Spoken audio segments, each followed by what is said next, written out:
Have you ever wondered what it'd be like to play a cooperative game by yourself, with yourself? Well, clearly the team at CM Games has, because that's what they've created with UnLoop, coming to MetaQuest headsets very soon.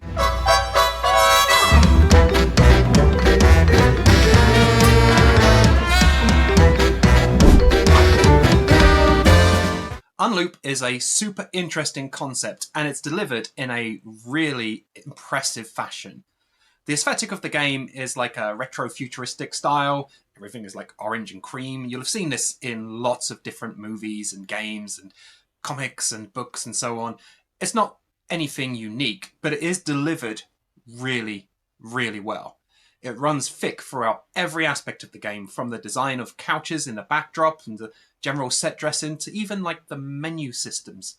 The team have obviously fallen in love with this kind of aesthetic and have delivered it really, really well. There's not much to interact with in the world, but everything that does exist in this space is dressed up in such a fashion that you believe it should be there. From things like the objects that are in the background to even like the signs that existed around the world of telling you the rules of the game. Well, not really the rules of the game, but the rules of this world. They are very impressively designed. You believe that they should be there. The gameplay itself is actually quite difficult to explain, which is very interesting because the game doesn't feature a tutorial. What you have is a series of sequential characters that you, as the player, take on the role of all of them. What you'll find is that puzzles in the game involve using multiple characters or multiple versions of you in order to complete them. And it is a sequential basis. So you play as one instance of yourself first, complete a task, and set up the next instance of yourself to finish the task. Or maybe third instance, or fourth instance, or fifth instance. For example, there may be a locked door that you need a keycard for, followed by another locked door that you need to use the same keycard for. Removing the keycard from the slot will lock the first door, so how are you going to get through this? The simple solution is to use your first instance to put the keycard in the slot, open the door, and then take the keycard out and throw it through the door or over a wall nearby or whatever.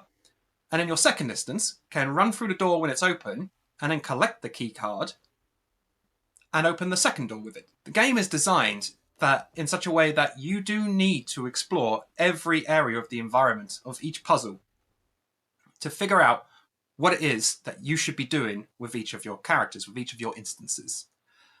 And it's really well delivered in the fact that the team seem to have thought of everything.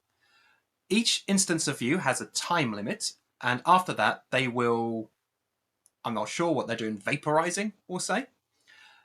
And also you have a gun equipped with you at all times that you can shoot yourself and vaporize yourself, and immediately go into the next instance. There is a time limit for each puzzle as well. So if you find that your first and second instances, you've taken too long, thankfully there is a refresh button at the start of each puzzle that allows you to erase everything that you've done and start again at the beginning. Thus, on another run, you can be much more efficient with those first couple of characters, those first couple of instances, now knowing exactly what it is that you should be doing in order to progress to the third or fourth or fifth. There was one instance, for example, one time when I had to open a trap door, and throw the key down and open another door and so on. And I found that because I was exploring and trying to figure this out, my first 2 or 3 characters I'd taken too long. And my last character that I was due to open the door with, my last instance, was standing by the door waiting for it to open, but it was just a second too short and I did not complete the level. So instead, I refreshed the whole thing and was much more efficient and managed to get it with plenty of time left. These are just simple examples of the gameplay that the game offers, and we're showing you that kind of content in this video because we don't want to add in any spoilers. But as you're going through the game, many, many more new mechanics are added in regularly. It's not a simple case of open a door and off you go, or open 2 doors and off you go. There's much more that comes into play, like laser grids and so on, that you have to think about not only what you're doing in this instance, but what subsequent instances will be doing. And as the puzzles get more intricate, you will have to think 4 or 5 instances ahead to make sure that everyone is sequentially accommodated for. Now, As cool as this does sound, and it is cool, there are definitely some weaker puzzles here, ones that don't really hold as much interest as some of the others. It's a shame, but with a game like this, you're always going to find some puzzles that you enjoy more than others. So can't really hold that against CM Games and UnLoop. What we can hold against them though is, despite the fact that there are leaderboards, there's not really much interest in replaying the game. It's not like it's the kind of game you're going to run through. It is a mentally taxing game, so the 15 to 20 minute traditional VR gameplay session is perfect for this. You'll come in, you'll do a few different puzzles, and then you'll take a break, come back later and do some more. That's a great scenario for playing through a game like UnLoop. You're not going to rush to the end, but you're also not going to start again from the beginning. Once you've experienced what UnLoop has to offer, you have seen the game. Now, in the modern era of gaming, there's a high chance that CM Games are going to deliver more content, bring more puzzles, more challenges, and so on to UnLoop. But as it stands, it is a healthy length and an enjoyable playthrough for what it delivers. There are lots of games out there that have played with time-bending mechanics, but UnLoop is doing things a bit differently. This is not an action experience. It is a logical thinking experience. It's a puzzle game through and through. Despite the fact that you have a gun, you're not using it to shoot anything except yourself. And there's no real action sequences. I mean, like I said, there's laser grids and things to avoid, but the challenge is more about figuring out how to do it rather than in the execution. So UnLoop isn't an action game at all. It is a puzzle game. I mean, as I said, there's like laser grids and things like that going on at times, but the challenge isn't really about actually doing it. It's more about the logical thinking of how you would do it. And if you're looking for a different kind of puzzle game, the kind that arguably only VR can really do, then UnLoop is certainly something that you want to be looking at.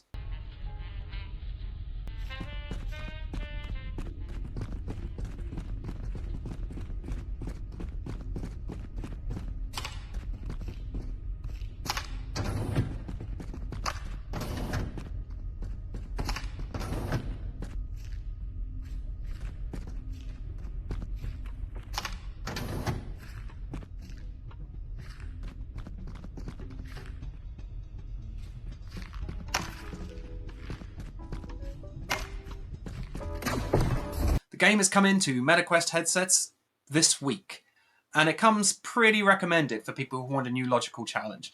As I say, it is not an action game, so don't go expecting some kind of high adrenaline shooting experience. This is a puzzle game through and through, and for that, UnLoop delivers a really good, enjoyable, and unique experience on MetaQuest headsets. We haven't had many fighting games in VR yet. Earlier this year, we got Final Fury, and that was a decent attempt at recreating the Street Fighter, Mortal Kombat style beat-em-up in VR. But now we have something a bit different. Slap Fighter has launched and is available for MetaQuest headsets right now.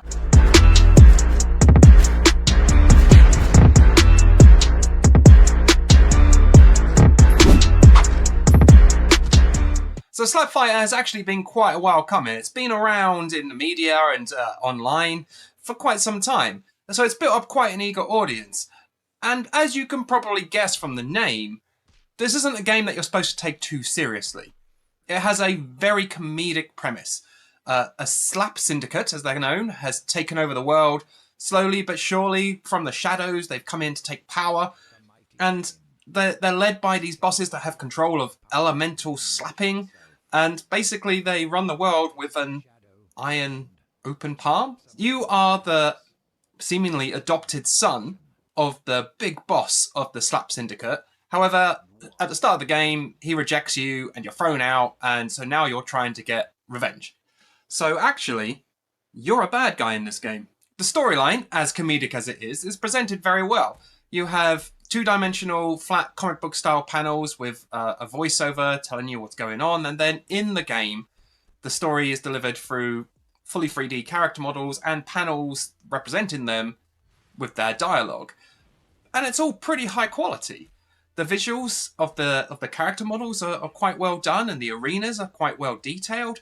There's nothing really to complain about in terms of visual delivery here. And the same goes for the audio. While some of the characters are delivered a bit less enthusiastically than others, most of them are voiced particularly well. It is an enjoyable storyline to become a part of, as slapstick as it is.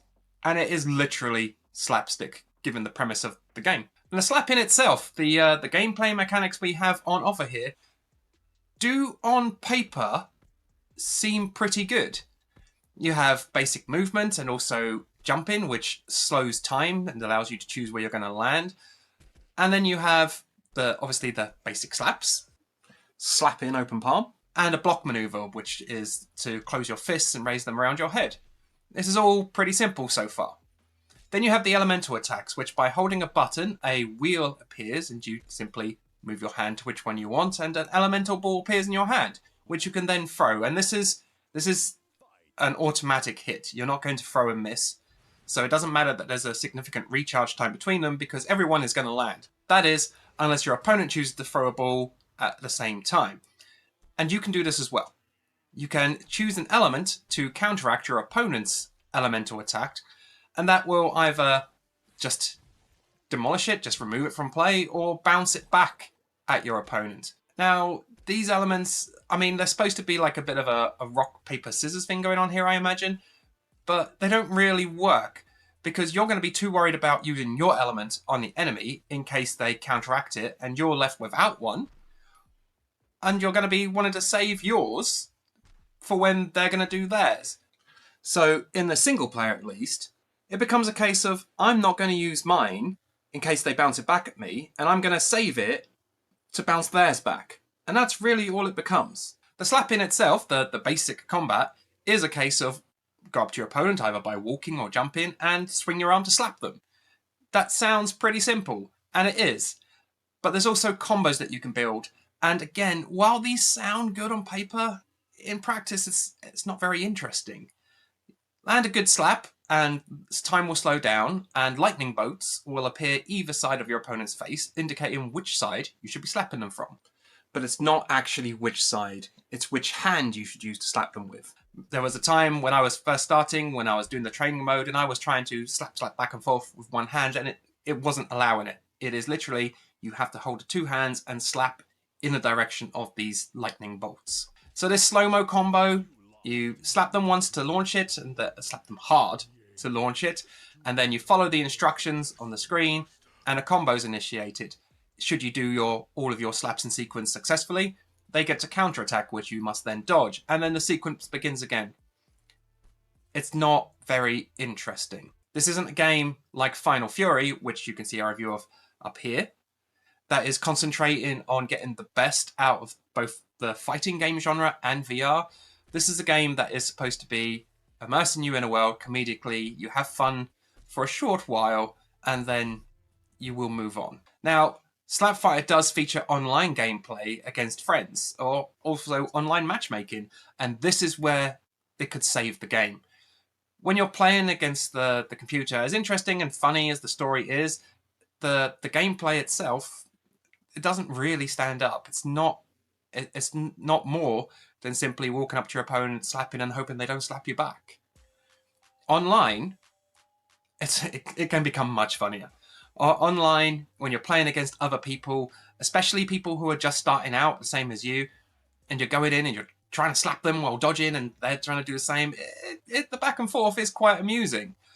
I'm not sure how long that would remain entertaining if you were still going to be playing this in 2-3 months. But right now, against someone who's also relatively new to the game, it is enjoyable. The online community is very small, as the game, at the time of recording, has literally launched today. But I'm sure that will build, and I'm sure there is some entertainment to be had here. Again, whether it's going to last as long as the likes of Final Fury, I can't possibly say. So what we have here in Slap Fighter is a game that isn't going to break any new ground for the fighting genre in VR.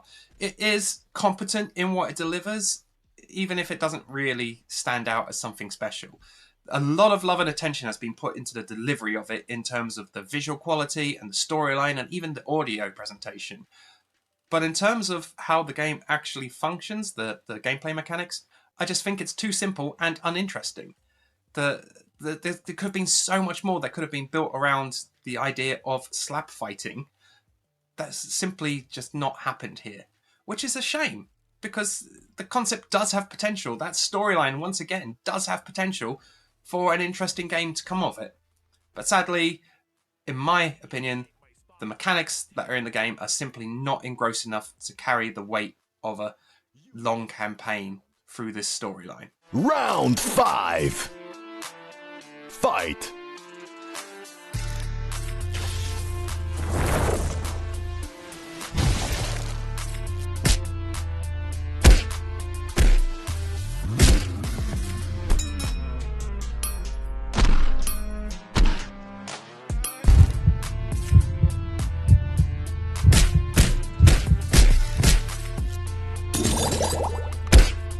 You lost. Looks like you weren't so invincible after all, John. So Slap Fighter, as it stands, will probably be fun for a couple of evenings. You'll enjoy a few fights and get some entertainment out of it. But if you're looking for something longer and more engrossing and something that's going to push forward the fighting genre in the medium, Slap Fighter is not it. Can You Do It from Thunder Game Studio has just launched on MetaQuest. It's available now on the Meta Horizon store, and it asks a simple question, which is, can you do it? This is a game that sets you a series of challenges that you must face your fears to conquer. But is it worth your time? Stick around and you'll find out.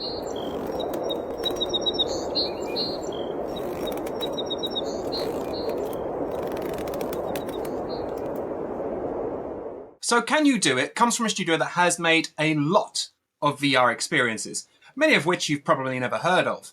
However, some are available on MetaQuest, previously through App Lab, and now available on the Meta Horizon store. Can You Do It was previously available on SideQuest, but now is on the Meta Horizon store as well. So you would think, with that kind of slow progression and a studio that's got a lot of VR titles out there, that Can You Do It is going to offer something different to, the competition. But in fact, it does not. It does not offer anything new or anything that you have not seen elsewhere. So, why? There's 6 mini-games, or maybe experiences, if you can call them that, in Can You Do It? And I'm going to run through each of them, because frankly, it's only going to take a few seconds. So, we're going to dive in with the first one on the menu, which is called Flying.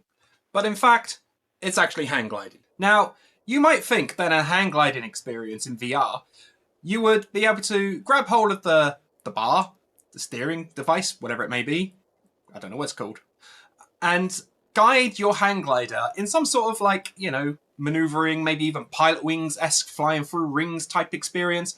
But no. What we have in Can You Do It is literally just grabbing hold of this bar and the hang glider moves automatically as if on a rail. There is no steering or guidance or anything. I played this through several times, trying to maneuver differently, and it didn't. So, Can You Do It in this case is, can you hold the grip buttons for a minute and a half while the hang glider goes around the city? If you don't, if you let go, you fall to your death, but you literally just scream on the way down and then stop when you hit the floor. So, what's the challenge? Next is Climb. And this is an experience where you have to climb a straight ladder very high up and then climb across a rope to land on a building. And it works. It's got the climbing mechanics pretty good, and the rope sliding, gripping mechanics down. But there's no real challenge here again. And when we have titles from nearly a decade ago, over a decade ago, like The Climb, or more recent ones like Endless Climber, of which you can see our review up here, you've got to wonder, what is the purpose of this? What is the reason behind including this kind of mini-game style experience thing in this package? Because it doesn't offer anything that you can't get elsewhere. And that is actually what I could be saying about every single one of these games. Next is Gun Hunt. And Gun Hunt is the most basic shooting experience that you have ever had on your MetaQuest 3. You have 2 guns on the table in front of you, and there are loads of balloons in the sky, and a few bottles scattered around on building edges. Pick up the guns, shoot the balloons, shoot the bottles, game over. There's nothing more to it. There's no additional difficulties or any extra challenges. Once you've done it once you've done it successfully once, that's all there is. There is no more beyond that. Now we have Dual Rope. And this is similar to the climb experience where you had a rope that takes you from one building to another, except this time you have 2 ropes. You already start elevated and you just have to climb hand by hand through the 2 ropes from building to building. Again, once you've done it, that's all there is. Maybe you're seeing there's like a theme here. Now we have deadlift. Now, in my mind, deadlift is like a workout term, right? It's for lifting weights. But here, this is basically Richie's plank experience / the more recent walk the plank, which you can see our review of up here, but without any of the charm. So you start on a platform and press a button and the lift goes up. At which point, I need to point out that a sound effect says, or a speech says, be careful because the doors are closing. But there are no doors. There's no walls. You're on a platform in this same city as all the other challenges that rises up the edge of the building. What doors are closing?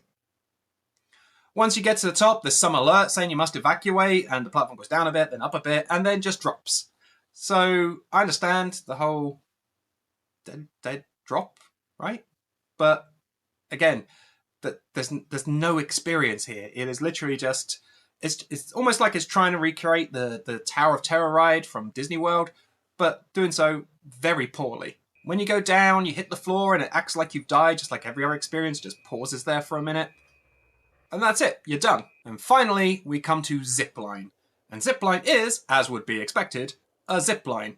This is an experience, again, in the same city where you grab hold of the zipline and off it goes. And if you don't let go, you just reach the end and you're done. There's this moment where a bus comes across the street that's supposed to scare you, maybe. Oh my god, I've got to lift up my legs, but nothing happens if you don't. And so the question has to be asked as to why does this exist? Can You Do It does not do anything that other games haven't already done significantly better than they are here. It feels like an early tech demo for VR, the kind of thing that those of us who have been around in this industry for a while might have experienced on Oculus Share, before even the Oculus Rift CV1. It comes out at £3.99, or your local currency equivalent, so, you know, I wasn't expecting particularly much. But there's nothing redeemable in this experience. Everything that's here, you can get better elsewhere for a similar price. So the question has to be asked, can you do it? Of course you can. But should you? Probably not.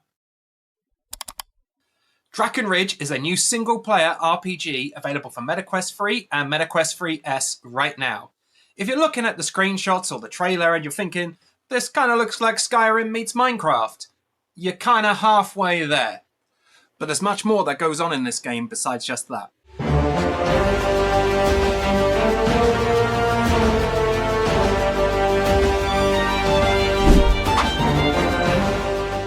So DrakkenRidge is a single-player RPG with an expansive world to explore, full of quests and side quests and different weapons and items. Pretty much what you'd think from a VR take on the Elder Scrolls from Skyrim. It has a pixelated polygon-style look, which is reminiscent of Minecraft, though you're not going to be mining the world here. There is no element of that Minecraft. It's purely stylistic. There is crafting, however, which we'll dive into in a little bit. So to begin with, as I say, you start the quest as a novice, a rank hunter, in a mage order that basically is a bunch of seemingly wizards that go around and help people out. It's nice. The story is interesting, though very slow moving. It develops through taking on main quests, as you could imagine from this type of game, and there's also a wealth of side quests that allow you to level up and learn different abilities and so on, gain new items and things. It's pretty formulaic, but to be honest, that's to be expected in VR right now. We are talking about a mobile standalone device, so the hardware is not going to keep up with your PlayStation 5s or your Xbox Series X's. And as such, copying the formula that is already existing in older games works pretty well for VR experiences of this nature. At the start of the game, the quests are pretty basic. Talk to Jenny, go to Bob, come back to Jenny, get a reward. Nice and simple. But the quests do evolve over time. There are some quests that you'll get, maybe not at the start of the game, but after a little bit of progress has been made, that you won't actually be able to complete until you've made some progress in other areas. It's a good system. It works really well. Players of games such as the Elder Scrolls or the more modern Fallout titles will know exactly what to expect when they're taking on DrakkenRidge. There are some elements to the game, however, that are different from those kind of titles. For example, there is a crafting minigame? I don't know. Crafting system in DrakkenRidge. Here, you will unlock recipes as you complete quests and side quests that allow you to craft specific items, but in order to do so, you have to acquire the right ingredients. Once you have a recipe and the ingredients necessary to craft a specific item, you'll need to return to your inn, that is the inn you're staying in, where there is a random portal that takes you to your lair. And in your lair is the tools you need to craft new items. The items that you can craft are quite varied, and they generally have an impact on the way you do combat. You can also upgrade certain specific items that you already have. However, I find there is a flaw in this, and I'm not sure that this has been truly thought through. The way in which you bring your weapons into the world when you're out adventuring is you simply pull the grip trigger. Whichever weapon you have equipped to that hand will magically appear and you can engage in combat. That seems to me like a pretty good system.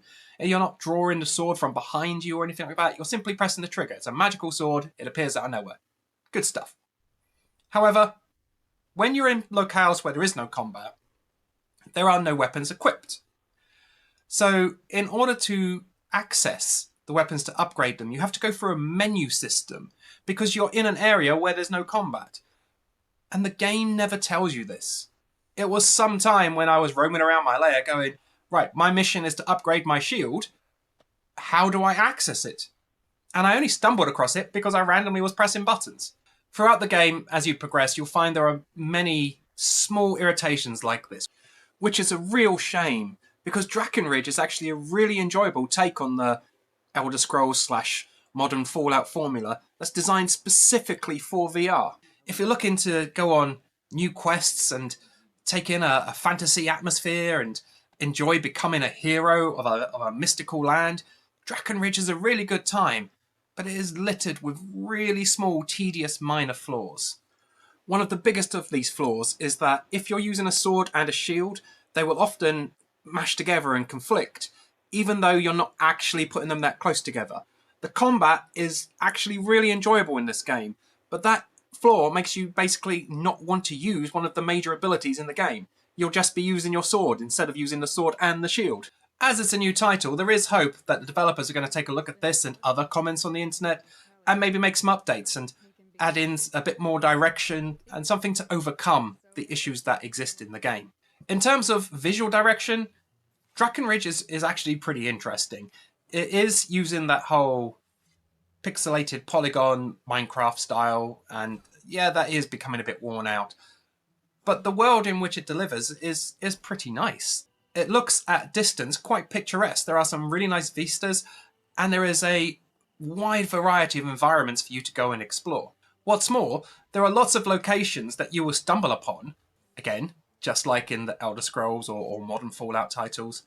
There are lots of locations that you will stumble upon which you can't actually access until later, or they prove too difficult for you to access until you come back later in the game. Now, DrakkenRidge has obviously been created by an indie team, so these comparisons have been thrown out to Elder Scrolls and modern Fallout titles and so on. Obviously, they are huge, big budget titles, and DrakkenRidge hasn't got the depth or the longevity of those kind of games. But that's not to be expected. What you do have here is a suitably sized, adequately delivered, and thoroughly enjoyable take on that open world single player RPG formula. The leveling up system, the RPG mechanics are pretty light. The crafting system is interesting despite the minor annoyances, but also pretty light. The story is delivered well, but it's not going to really rock your world. Everything that is in DrakkenRidge is delivered competently and enjoyably, as long as you don't set your expectations too high. If you're thinking this is going to be Skyrim in VR, which, by the way, we do already have, but if you're thinking this is going to be the next title of that ilk, then you're missing the mark. If you're thinking this is going to be an indie take on that formula, then DrakkenRidge is going to hit home and you're going to have a really good time with this game.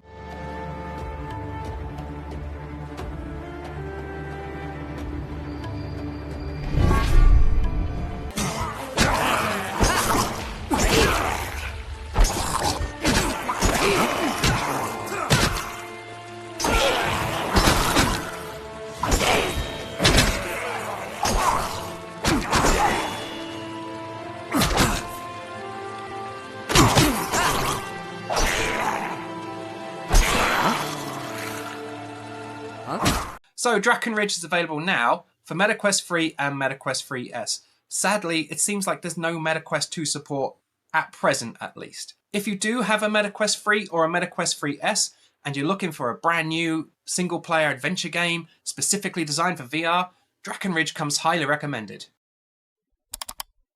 This week has seen the launch of a very highly anticipated game in VR. Of Lies and Rain is now available for MetaQuest. It has launched as an early access title, and in all honesty, it wears that badge more than most. As it stands, Of Lies and Rain is a really enjoyable adventure game, but there's definitely some flaws here.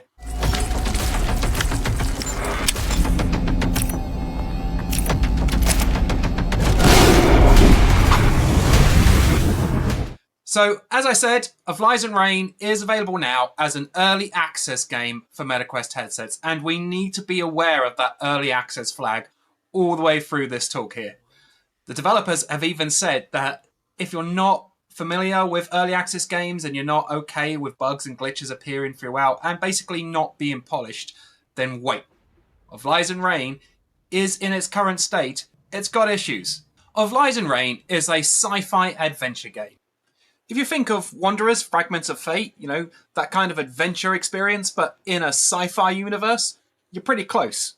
The environments are very well detailed, and it's strange because almost all of the items can be interacted with in some way, and those that can stick rigidly to the rules of the world. It's a very physics-driven experience at times, and that works really well. It's sad that there are other items that seemingly look like you can interact with them, but in fact are just set dressing. So it'll take you some time to get familiar with the items you can pick up and use and the items that you can't, which is strange. As you're led through the adventure, which is decidedly linear, you will find that you change between open and very tightly confined environments. While you're confined in the subways and the passageways down below, there are often lots of little creepy crawly type enemies that will come out and they're easily dispatched. And the weapon variety that you have to do so is quite enjoyable. It's a shame then that often when interacting with these weapons, which all feature a basic interpretation of manual reloading, often you'll find that other objects in the environment can be designated as the thing that you're trying to interact with, and as such, your reload takes twice as long to actually execute. This isn't too bad most of the time, because you often find that most enemies can be taken down with a couple of bullets, and thus you'll reload when you're not under pressure. But it's annoying regardless, as are many of the inputs. So the reason this occurs is that early on in the game, you will be introduced to the leveling up system, and more on that in a minute, because that is actually really good. The leveling up system, the first ability you unlock, is a kind of telekinesis. You wave your hand, and an item glows blue, and you pull the trigger, and it will lift the item in a direction of your hand, and then you can grab it out of midair. At first, you'll think this is a really cool feature. You'll be like, yeah, I want to grab stuff like this all the time, throw it up in the air and catch it and look really cool doing it. But as you progress, you'll find that often this feature causes more irritation than it does fun. Oftentimes you'll be moving your hand around an item, trying to find the point at which it will lock on and determine that actually this is the item you want to interact with, when it's actually quicker just to crouch down and pick it up manually. And with that gun reload I mentioned, sometimes when you're trying to, I don't know what it's called, cocking the gun, loading the chamber, whatever it may be, you'll find that because your hand is coming up to interact with the other one, actually there's an item over there that it thinks that you want to interact with, and as such, you cannot. And this is impeded even more by often input gestures or even button presses on the controllers won't be recognized at all. For the purposes of this review, of which the footage we're showing is only from the first half hour to an hour of the game, because we don't want to add any spoilers here. But for the purposes of capturing this footage, I had snap turn enabled. And often I would find that my presses on the stick just weren't registering at all. And then suddenly, several would all register at once, causing me to spin. I'm not sure why this is. At first I thought it was because I was too close to a wall or a certain object or something, and it wasn't recognising, or it wasn't allowing me to snap turn because I'd be facing through a wall. But that's not the case. Even when I was wide out in the open at times, those presses to turn just were not being registered. And again, just like the reloading, when you're not in the thick of it, it doesn't really matter so much. But when you do have enemies chasing you down, it can be very frustrating. As can the checkpoints. The game is both puzzling and action-orientated. You'll be walking along a linear path, encounter a puzzle, complete the puzzle, shoot the bad guys, walk along a linear path, and so on. But the checkpoint system will often have you redo puzzles that you've done several times before because you died on your way back, or because you reached the end of a run and the very last hurdle had you fail. This is very, very annoying. The game is quite slow-paced, and as such, failing a simple puzzle because you got hit in the last moment can often see you retreat 15-20 minutes worth of gameplay.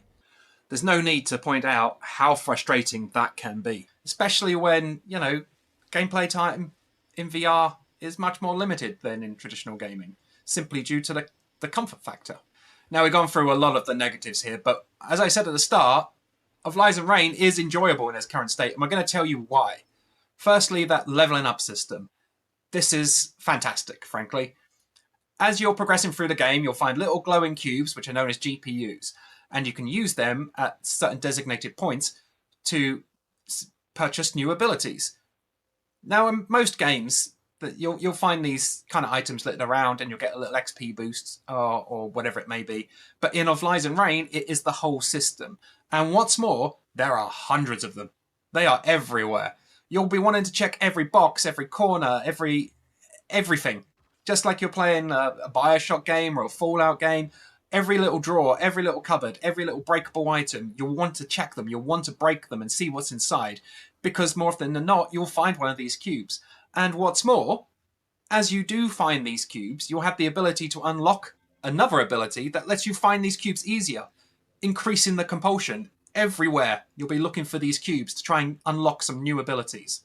And as you're going through the environments, they are very well detailed. They are top tier for a VR adventure game of this nature. The gunplay is okay. It's basically what you'd expect. The puzzles can be very frustrating, not because of their implementation directly, but because of that checkpointing system.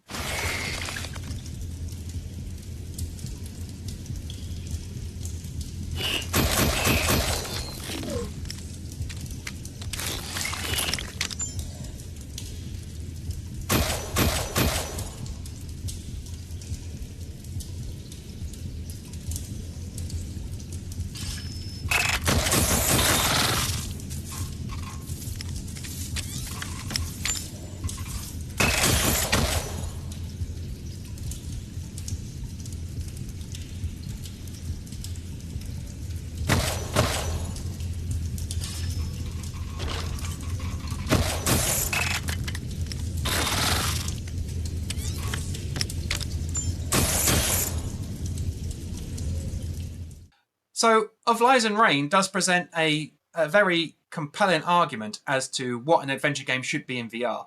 It's just got way too many rough edges right now. The developers, as I said at the start of this video, have recognised this and have said, if you can't deal with these rough edges, don't buy the early access version. Wait until the full version comes, which at present I don't really know when that's going to be. But at least they are justified in what they're saying. They are honest about the state of the game as it stands right now, and so we're not particularly surprised that this is how the game is playing. If you've been in VR for a long time and have been waiting for this game for a while, then sure, go and check it out, knowing that there are bugs and there are issues that will hopefully be fixed in time.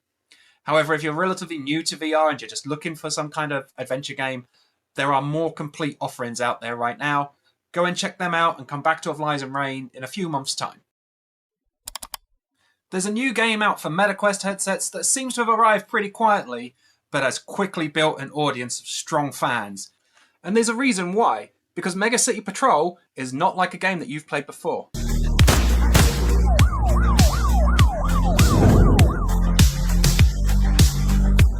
Evidence collected. So Megacity Patrol is a sci-fi, extremely Blade Runner-esque experience. It's been developed by a really small studio of just 2 people, and as far as I can tell, it's their first VR title. And if this is what they're starting with, we should definitely be keeping an eye on what comes next. Megacity Patrol is a thoroughly enjoyable sci-fi experience. It does have some issues, which we'll get to, but by and large, this is a game that's definitely worth looking into. So Megacity Patrol is realistically a game of 2 parts.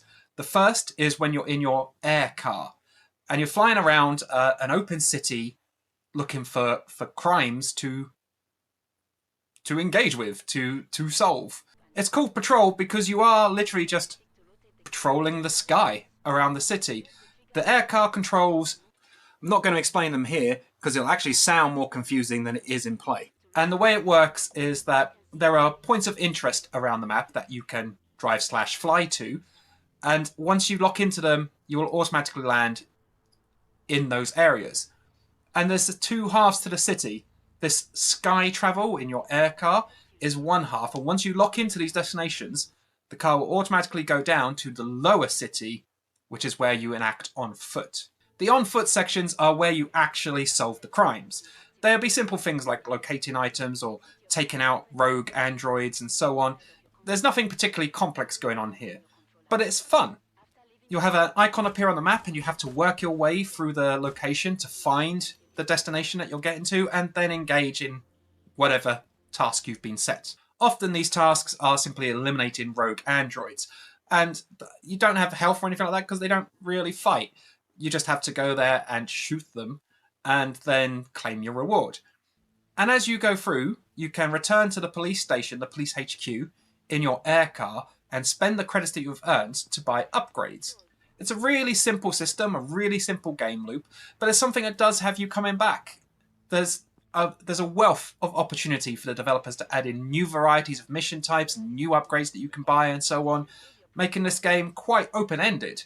It's not a roguelike. You're not going to be dying and then coming back and taking on the same challenges but stronger this time. Nothing like that. It's a really simple gameplay loop, but it's an engrossing one. It is thoroughly enjoyable. That said, there are some issues with the game. For example, there are many times in which I got a new mission given to me and I pressed the button to accept and I was told, oh, the location for this has appeared on your HUD. But no location marker did appear. It was only if I was already familiar with where I was in my air car in the skies above the city and I knew where I was set to go that I could then travel to that place. Several times when I had no idea where I actually was in location to my destination, I just had to quit the mission. I just had to cancel it and wait for another one to come in.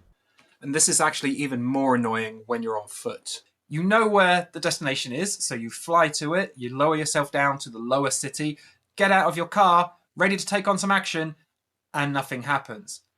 You have a little bit of information about what you're doing, and generally there are clues. For example, using the example I've been using of taking out rogue androids, generally you'll find that they are running around and behaving erratically, whereas other civilians are just walking at normal pace. So you can identify what is the target in this mission. However, you're not given any guidance to find them. So you can often spend 5 minutes just wandering around an empty space trying to find the rogue android, who then very obviously gives you the clue that they are the rogue android. Hidden away within the city, there are quite a few mini-games. I found a couple while playing the game, and I'm sure there's more that I did not find. Some of them have no instruction, or at least the ones I found have no instruction, so it's quite hard to work out what you're actually supposed to be doing sometimes. When you enter a dojo and a dragon symbol on the wall starts spitting out bottles and things at you, I tried to shoot them. Nothing happened. I tried to grab them. Nothing happened. So I'm not really sure what I was supposed to be doing in this minigame. I'm also not sure what the rewards for doing such would be, other than a high score chart that appears on a screen on the wall. These minigames and the mission types and the reward system, the upgrades that you can buy and so on, these need to be fleshed out quite thoroughly. There is a wealth of opportunity, as I say, to do so. So here's hoping that the developers invest more in the game and bring more of these aspects to players. As I said at the start of this review, the game is a very Blade Runner-esque experience, and I don't think anyone's going to be offended by me saying that. I'm pretty sure the developers are fans of science fiction and futuristic dystopias and so on. And this comes across not just in the fact that you're often chasing rogue androids and that you're a police officer or anything along those lines, but also in the style of the game. It is thick with Blade Runner-esque visuals, towering skyscrapers with reflective windows and neon signs everywhere. And then when you go down to the lower city, often it's quite dingy and dirty by comparison to the abundance of wealth that exists at the top of those skyscrapers. It is incredibly well delivered, even for a big team. But this is just 2 people. Furthermore, the soundtrack supports this elegantly. It is a very well delivered soundtrack. Slow, mundane music in the background, giving you a creepy atmosphere, something not being quite right. And that makes for a perfect, morally ambiguous scenario of you being a police officer given these missions, and some of them are about murdering cyborgs, androids.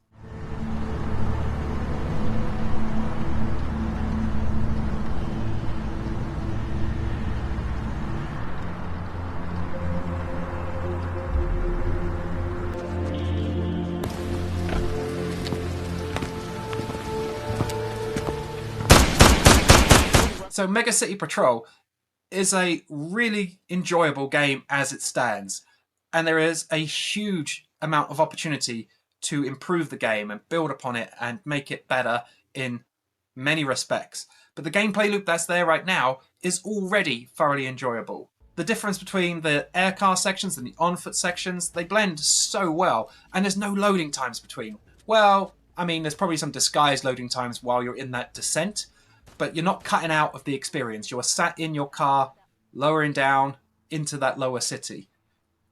It's like the developers have had years of experience making smaller VR games, and this is what they've come to.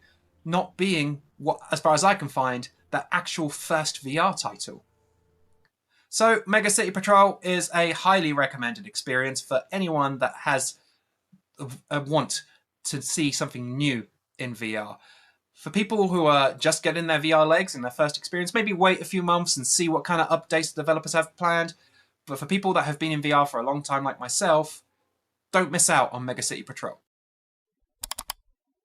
A new game has just launched on MetaQuest that's trying to change things up a bit. The roguelike genre is super popular in VR, but 6, it has some ideas of its own, and it's going to play a bit differently. I see warriors.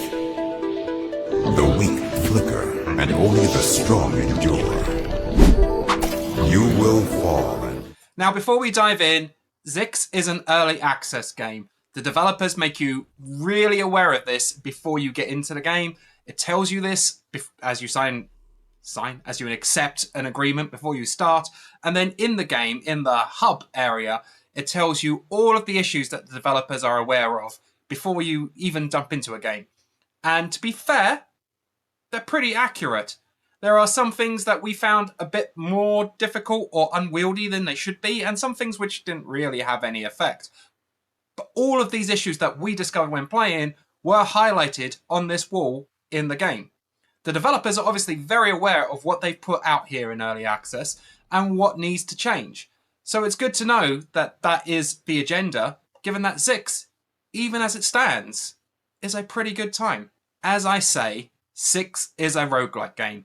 The idea here is that you're going to be going on runs through different maps in order to complete the levels and earn rewards and power up and do it all over again. As you start, the game generates you a campaign and you'll play through each of the levels that it offers, all of which have multiple stages to them, in order to power up, obtain new items and new skills and so on. It's pretty formulaic in the way it does the roguelike, and I mean, we got some power-ups that didn't really do anything and so on, but again, the developers are aware of this. They highlighted that is the situation. They just don't tell you which ones. But ultimately, the roguelike element, the leveling up and the upgrading your abilities and so on, it looks like it's going to be pretty good when the developers actually get some meat on those bones. The big change that Zix brings to the formula is what the developers are calling the instinct system. Now, in my mind, this is literally just fluid movement. But regardless of its fancy name, the traversal system in Zix is pretty impressive. Zix is a fast-paced game. You are constantly moving at quite a high speed, and you have lots of traversal abilities such as jump in, double jump in, dash in, wall running. Anything you can think of to get you from point A to point B, you can probably do it here. And it's good. There's no denying that this part of the game has obviously had a lot of work on it, and it works very well. Now, I am quite familiar with VR, and I definitely have my VR sea legs. Whether someone else coming into this as an early VR experience might not feel as comfortable, I don't know, that's up for debate. Let me know in the comments below once you've played the game. But for me, as someone who has tried a lot of VR, I had no problems with the speed of the game, with the acrobatics that I was pulling off. It felt smooth, it felt intuitive, and it felt rewarding. And the combat follows a similar pace. While it's quite simple, especially compared to this instinct system, it does do exactly what it says it's going to do. You can play with a sword or knives or a bow and arrow, and you can take out enemies and have a pretty good time doing it. There's nothing elaborate about the combat, and there's also nothing particularly underwhelming. It is what it sets out to be. Now, alongside all of this is, of course, the visual style of the game. It sets itself apart significantly. As you'll see in the footage in this video here, as always, of course, we're only using the first couple of levels, so we don't have any spoilers. Much like the combat system, it is very simplified visual quality, but there is some flair. For example, the way in which you get some motion lines drawn from your sword when you swing it around. This is actually really nice touches. Again, it's pretty basic, but it works, and it makes the game stand apart from its peers, which in a genre as heavily crowded as the roguelike genre in VR can only be a good thing. Now, as I've said, there are some issues with the game, but again, thankfully, the developers are very aware of this, and they've made it noted that this is an early access game, there are features that are going to be worked on, and here's the ones that are an issue. As I say, there were some power-ups that maybe weren't as effective as they should be, and that's a small issue that will be easily overcome in due course. A larger issue is the co-op. How does it work? For every time that we tried, it simply did not engage. It simply did not kick into gear. And frankly, the game, the roguelike game that has been presented here, it's built for co-op. It clearly, after you've made a little bit of progress, it is designed for you to enjoy with friends. The level structure, as simplistic as it may be, has been paced in such a way that you should be engaging with your peers to enjoy these worlds.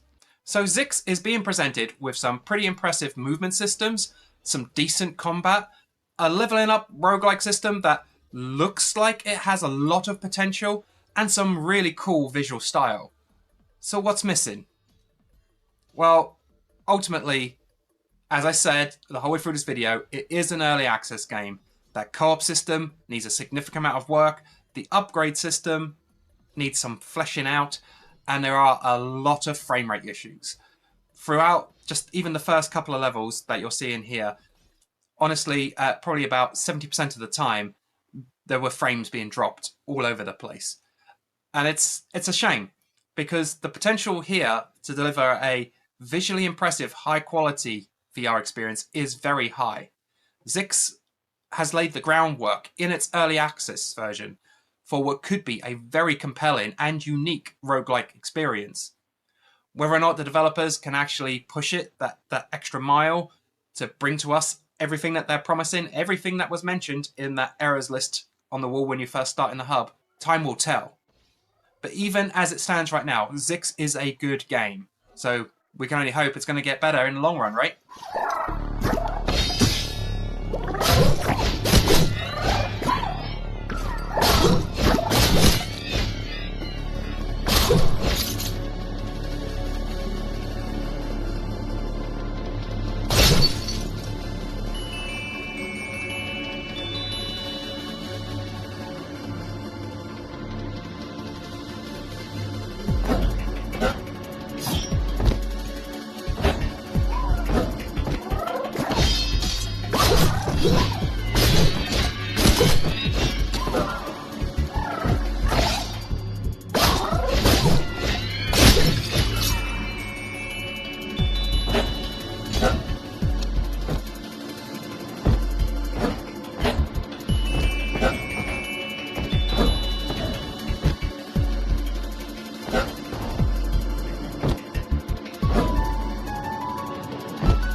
6 is available now for MetaQuest headsets, and as long as you're willing to take a bit of jank and some issues, then it's easily recommendable.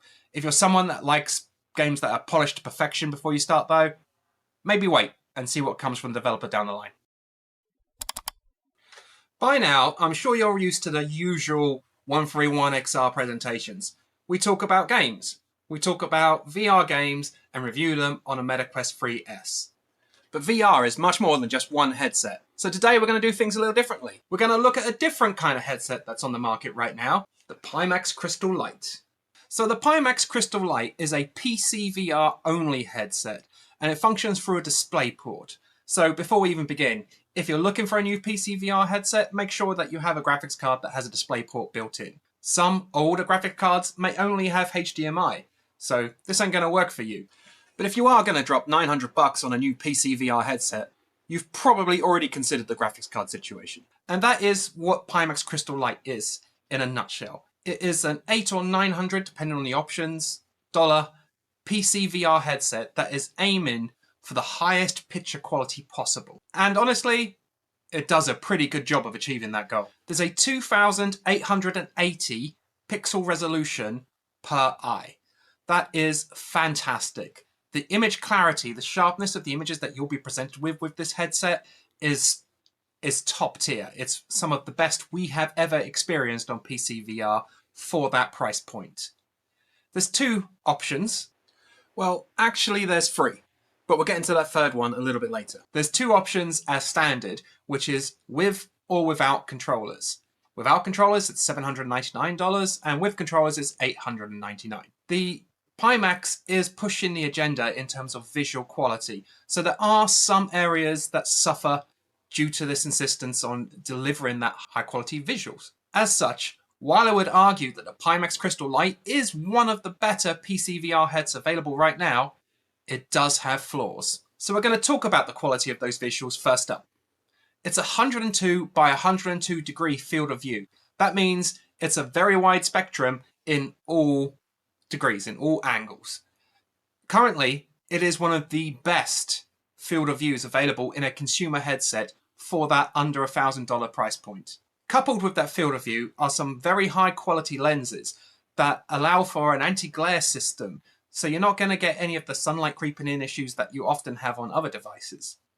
Furthermore, they create really fine edge-to-edge clarity. It's not just a case of the center of the image where your eyes normally are that is clear, it is across the entire spectrum of that field of view. On the downside, the lack of OLED screens means that the blacks aren't quite as rich as you would get on some other devices. So if you're really intending on getting this headset for like horror experiences and things, you might end up a little bit disappointed in the depth or quality of the blacks that are presented on this headset.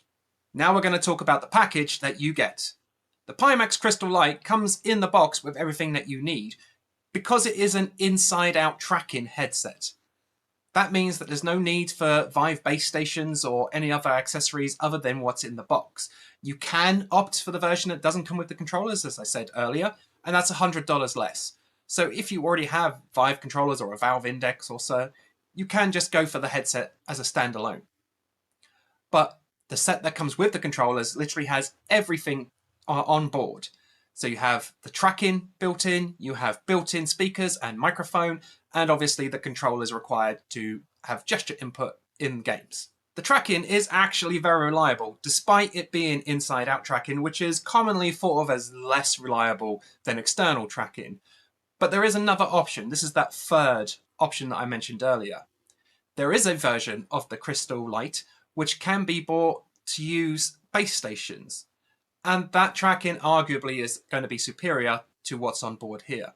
So if you already have base stations, if you had a Vive or a Valve Index, the Pimax Crystal Lite could be a good upgrade just for that visual element. If you're going for really high quality visual clarity, the Pimax Crystal Lite certainly exceeds anything beyond what Vive has ever done, and the Valve Index too. The audio quality doesn't quite stand up to the visual quality, however. The built-in speakers and microphones are decent, but there certainly have been better offerings on other VR headsets. Now I want to take a minute to talk about the controllers that come in the box, should you choose that option. The controllers are very clearly based on the MetaQuest controllers. Unfortunately, the build quality doesn't quite stand up to them. As you can see, the controller is very similar to what you get in an Oculus Quest. However, it's a bit bulkier and doesn't feel as good to the touch. Furthermore, the triggers in particular are very clicky and they feel like they're quite basic in comparison to the high quality standard that we get on MetaQuest. That's not to say they don't do the job. They are adequate for what is going to be expected of them. But you might end up being a little bit disappointed if you have tried controllers from other headsets previously that are of a higher quality. Now, we're going to get onto the big issue with the Pimax Crystal Lite, and that is undeniably the size and weight of the headset. The weight is 900 grams, which is significantly more than many headsets out there right now. And furthermore, the size is just, it's enormous. But in a modern era where we're talking about headsets getting smaller, Pimax are definitely bucking that trend. Now this obviously is to allow for that very wide field of view. You can't get a wide field of view on screens that don't extend beyond into your peripheral vision. There's just no way of doing it. That needs to happen. But in an era where we are talking about VR headsets getting smaller and more comfortable, Pimax are clearly bucking that trend. That's not to say that the Pimax Crystal Lite isn't comfortable. It's very well padded. But if you are someone who plays a lot of energetic VR experiences, you might find this a bit of a counterbalance to what you're looking for. So given that the size and the weight of it, despite the comfort of the cushioning that's in this headset, given the size and the weight, there's really only a small selection of experiences that the Pimax Crystal Lite works exceptionally well with. And those are things like simulations. If you're a huge fan of Microsoft Flight Simulator or racing experiences, the Pimax Crystal Lite is perfect. You're not going to have any super swift movements, or at least not regular super swift movements. They're going to feel uncomfortable due to the size and weight of the headset. And the visual clarity is excellent, making these experiences truly immersive. However, if you're someone that plays a lot of fast-paced action games and shooting games, honestly, as good as the visual quality is, I'm not sure the weight and size of the headset stands up in that argument. So ultimately, the Pimax Crystal Lite is arguably one of the best PC VR headsets that you can buy for under $1,000 right now if you're looking for a high-end visual delivery. If you're looking for a more general approach, a comfortable VR experience with a smaller device that's easy to share between different players, maybe this isn't the one for you. Again, the Pimax Crystal Lite is all about the clarity of those visuals, and it does the job very well. In fact, I would go as far to say that it is probably the best PC VR experience that you can have in terms of visual quality for under $1,000 right now. As long as you can deal with the size and weight of the headset, which many people who have been in VR for a while can probably deal with quite easily, then the Pimax Crystal Lite is one of the best PC VR headsets on the market right now. However, if you're someone that's looking for a more intermediate experience, something a bit more comfortable and a little less demanding on your neck, there are other options that you could probably consider. Once again, the Pimax Crystal Lite is available now with a $799 version without controllers and $899 with controllers. It features inside-out tracking, unless you go for the third option. So everything you need is in that box. It's DisplayPort compatibility, so you can plug into your PC and go right now. And this one is definitely recommended for those who want the highest quality visual experience from their PC VR gaming. The latest title from UK studio SciTech Games is now with us, and Titan Isles on MetaQuest headsets is a damn good time. It's a game that delivers platform elements and shooting and co-op multiplayer, and every single piece of this game works together to create something that's truly impressive.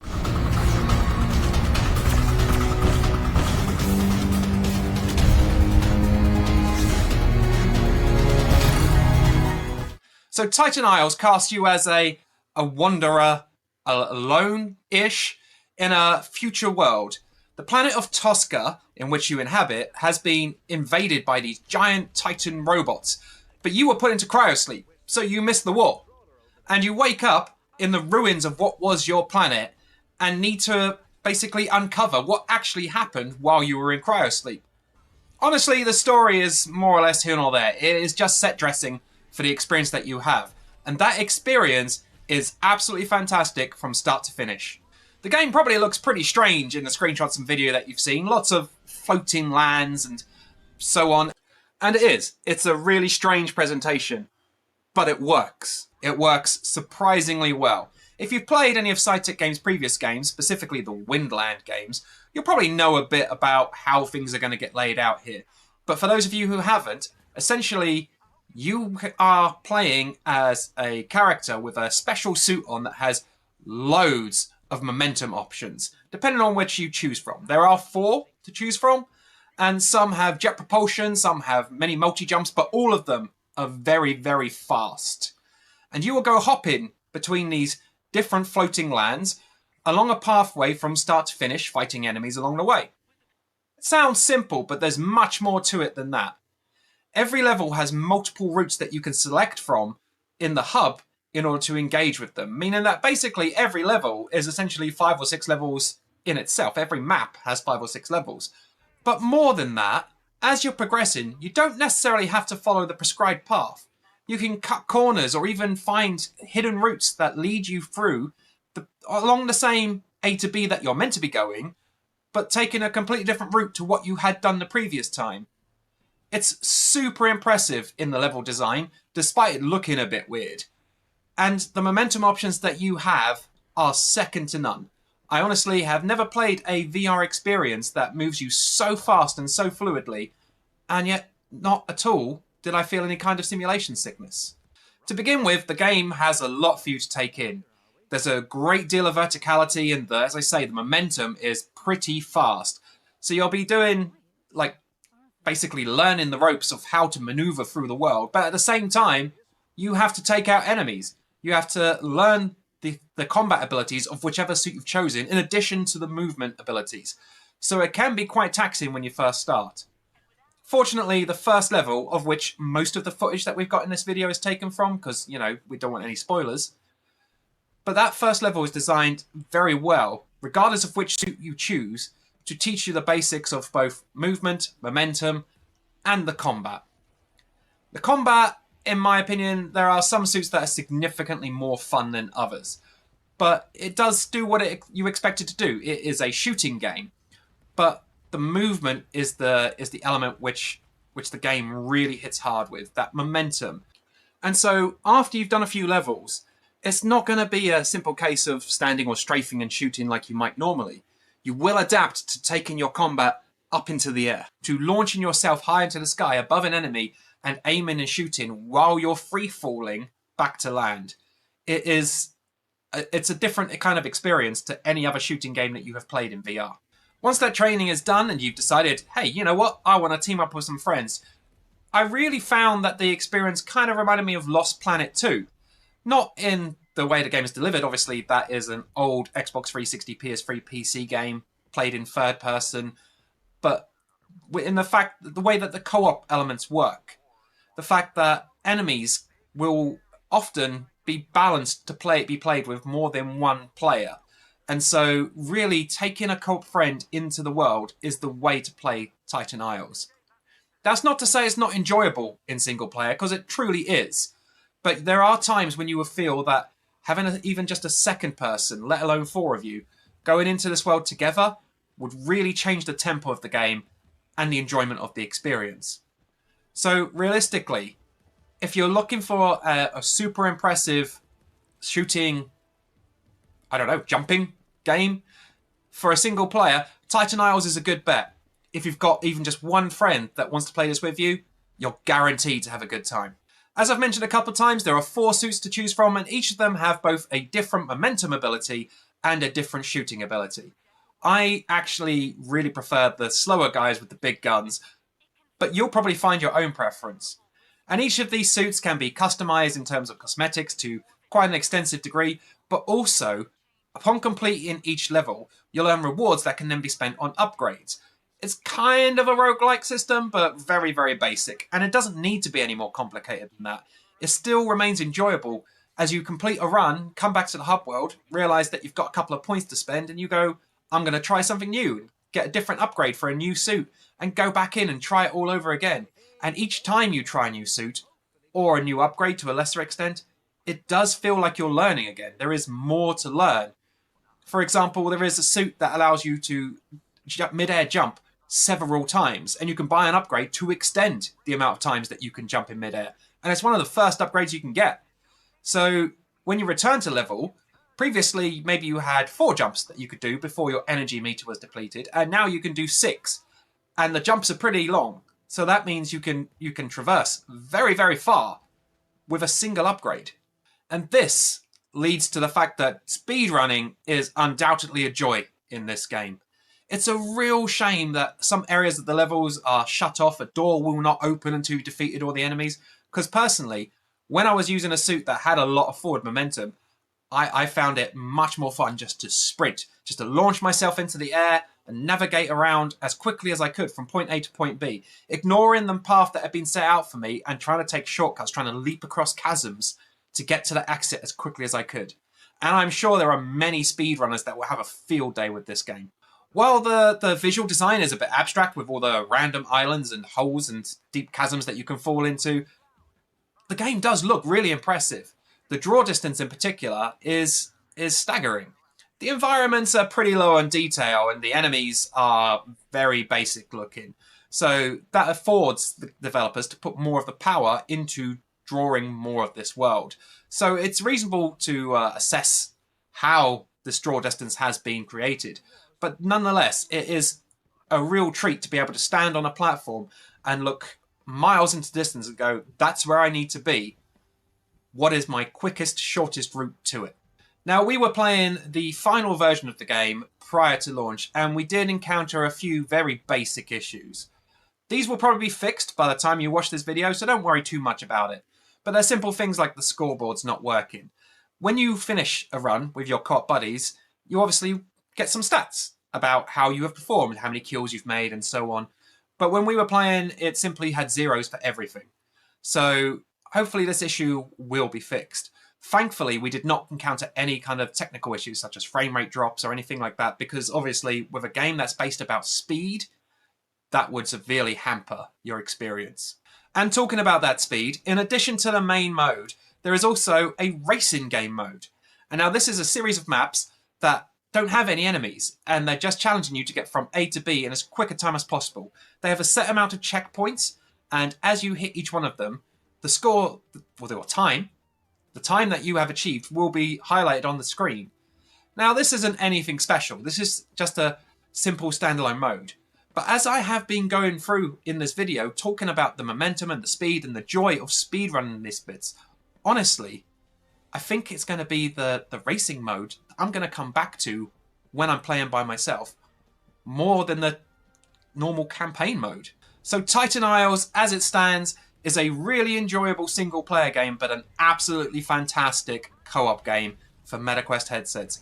I would go as far to say, as this is one of the best VR experiences that I have had so far this year. So congratulations, SciTech Games, you've got another hit on your hand. We can't wait to see what you do next.